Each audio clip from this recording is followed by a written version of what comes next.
समझ नहीं आ रही होती है।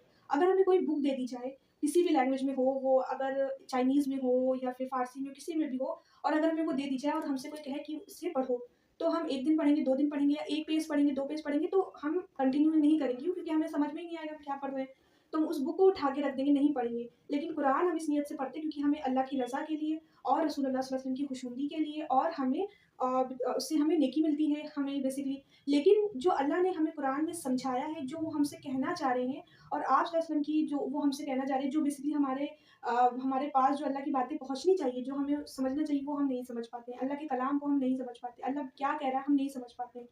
तो इस वजह से अरबिक को पढ़ना बहुत ज़रूरी है। और आप सल्लल्लाहु अलैहि वसल्लम के जाने के बाद, मतलब उनकी वफ़ात के बाद, उन्होंने ये है कि उनके जाने के बाद आप सल्लल्लाहु अलैहि वसल्लम ने हमारे लिए, हम मुसलमानों के लिए सबसे खूबसूरत चीज़ छोड़ दी, वो क्या है?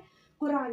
और आप सल्लल्लाहु अलैहि वसल्लम ने कहा कि मेरे जाने के बाद तुम इस कुरान से हिदायत लो, तुम इस कुरान को लोगों को सिखाओ, इस आयतों को आगे बढ़ाओ। अगर जिसे अरबिक ग्रामर आती है, तो उसे चाहिए कि वो बैठा ना रहे, वो लोगों को सिखाए और आगे अरबिक ग्रामर को बढ़ाए। क्योंकि आप सल्लल्लाहु अलैहि वसल्लम की हदीस है कि तुम में से सबसे बेहतर शख्स वो है जो कुरान सीखे और सिखाए।